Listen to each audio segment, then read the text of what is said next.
Let me tell you about the moment I realized my shadow was destroying my life.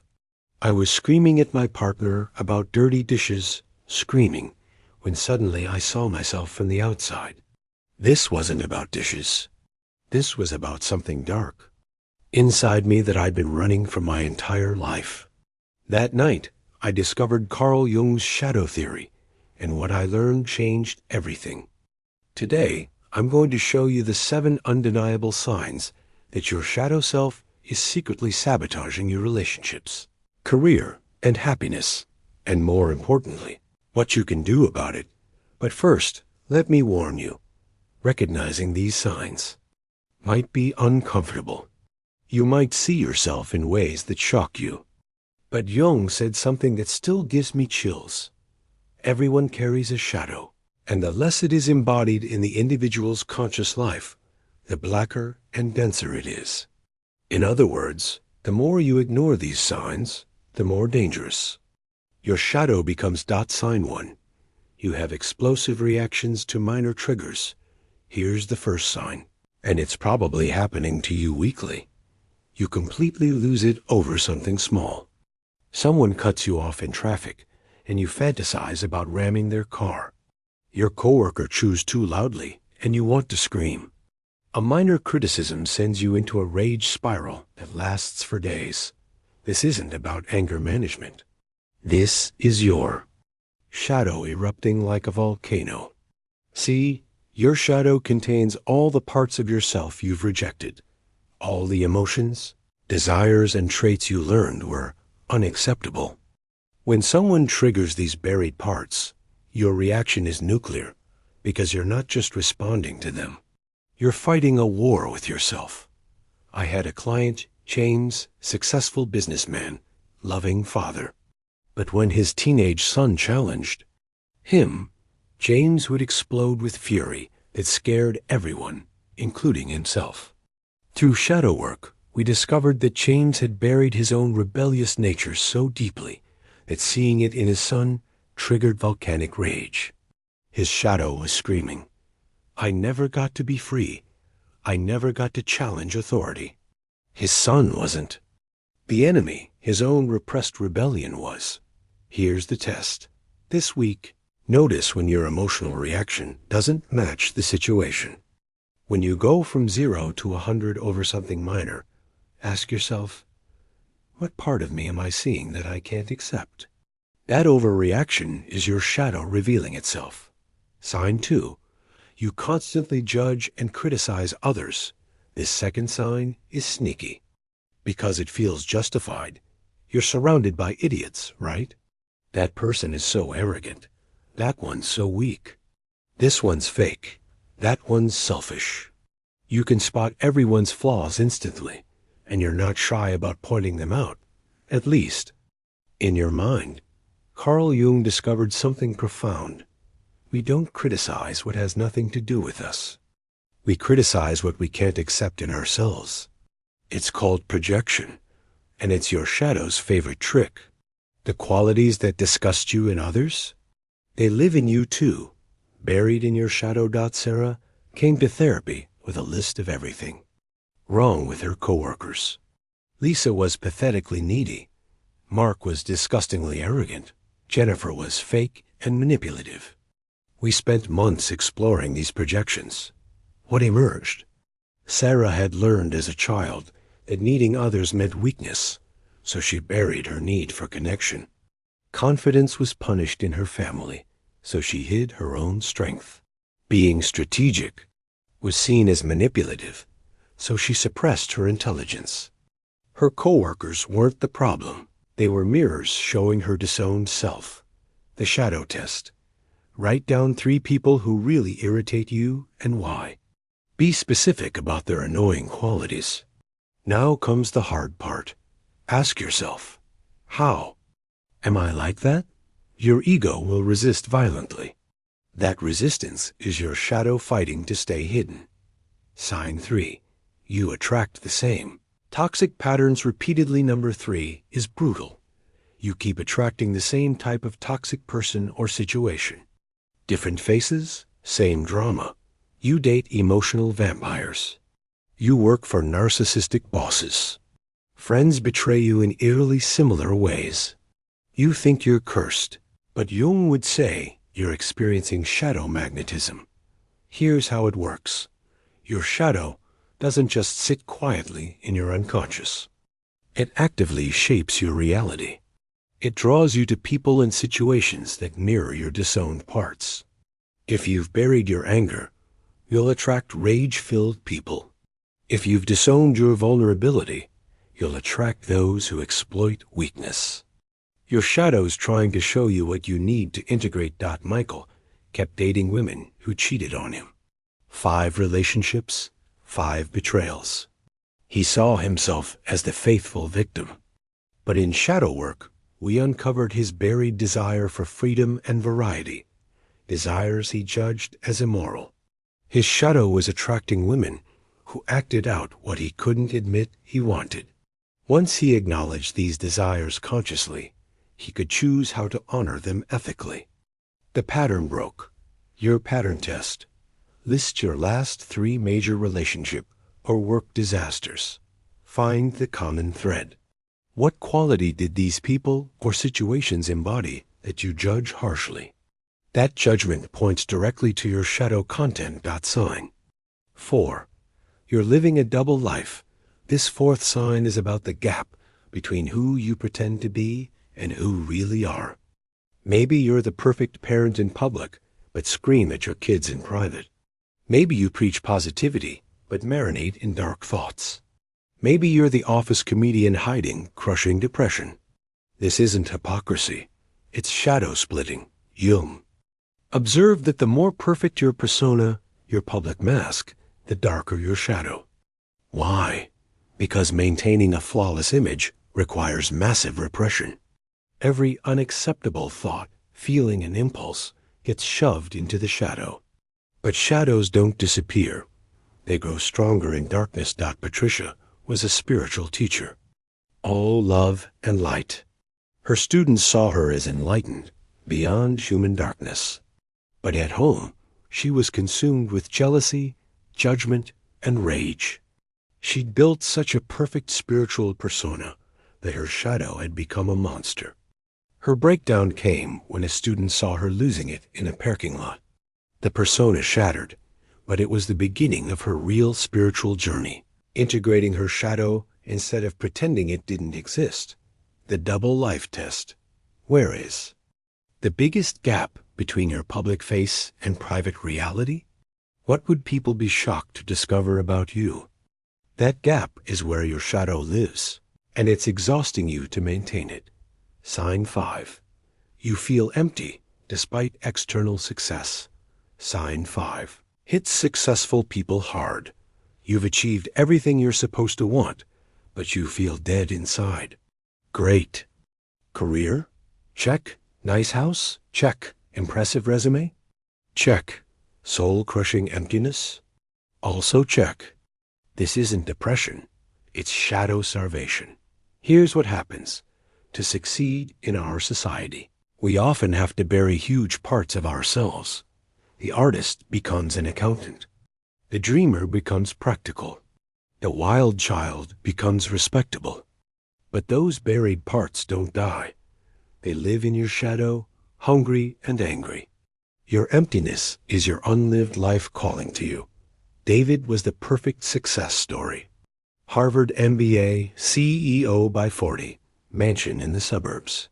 He came to therapy because he felt like a ghost in his own life. Through shadow work, we found the musician he'd buried at 18 when his father said art was for losers. We found the adventurer he'd killed for stability. We found the passionate lover he'd traded for a suitable marriage. His shadow contained his actual self. No wonder he felt empty. He was living someone else's life. The emptiness test. What did you love before you learned it wasn't practical? What parts of yourself did you sacrifice for success? Your shadow is guarding those treasures, waiting for you to reclaim them. Sign 6. You're exhausted but can't rest. The 6th sign is physical. You're constantly tired, but rest doesn't help. You sleep 8 hours and wake up drained. Weekends leave you more exhausted than weekdays. You're running on empty, but you can't stop. This isn't just burnout, it's shadow exhaustion. Repression requires enormous energy. Think about it. You're constantly monitoring yourself, pushing down unacceptable feelings, maintaining your persona, fighting your authentic impulses. It's like holding a beach ball underwater all day, every day. Your exhaustion is the cost of keeping your shadow buried. Jennifer couldn't understand her chronic fatigue. Medical tests showed nothing wrong. She ate well, exercised, had good sleep hygiene, but she was constantly performing. The perfect mother, the supportive wife, the reliable employee, the good daughter. Her shadow contained everything else.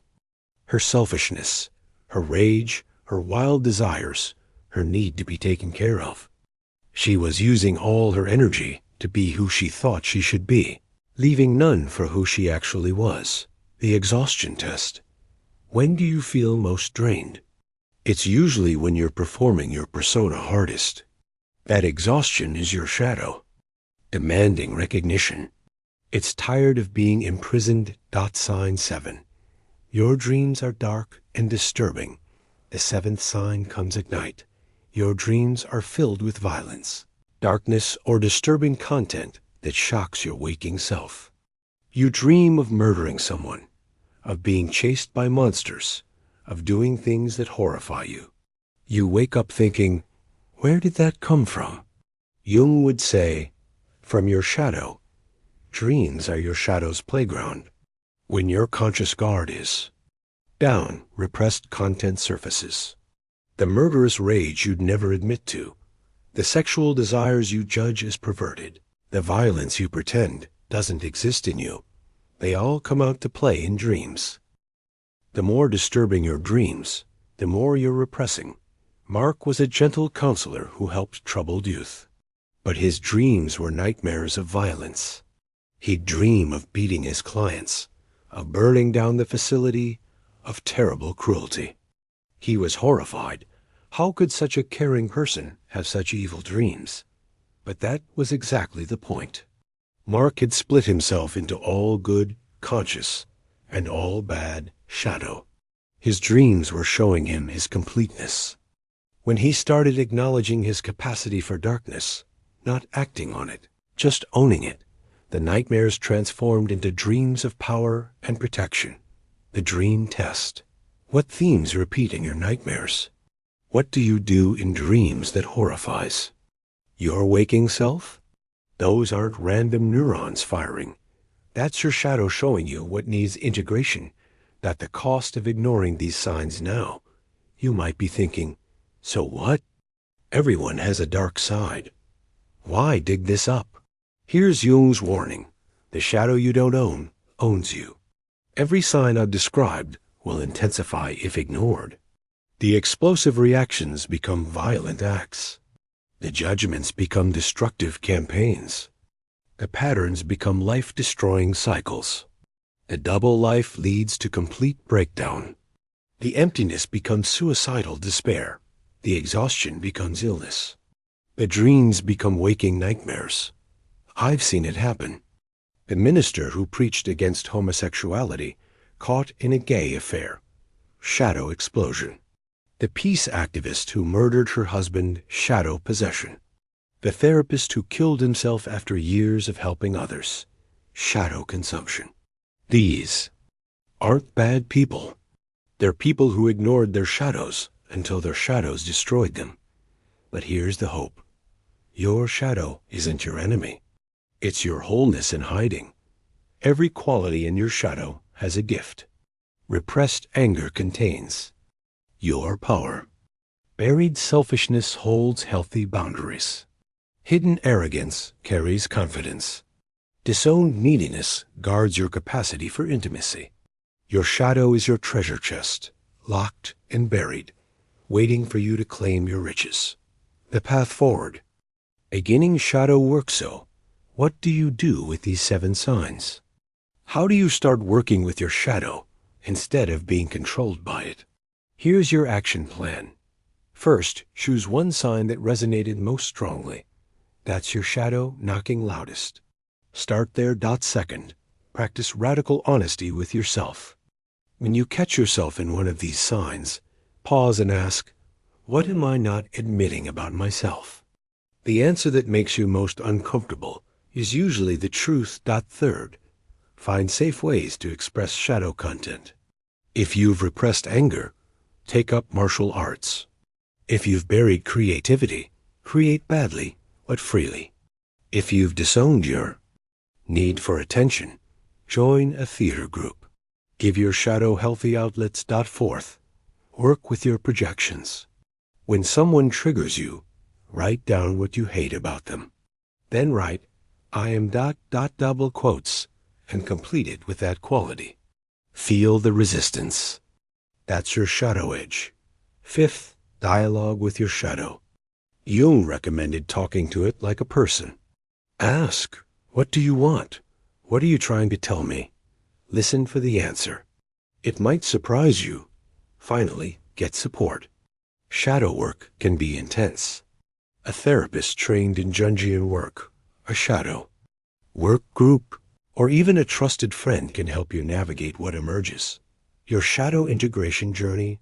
Remember James, who exploded at his teenage son? He started acknowledging his own rebellious nature.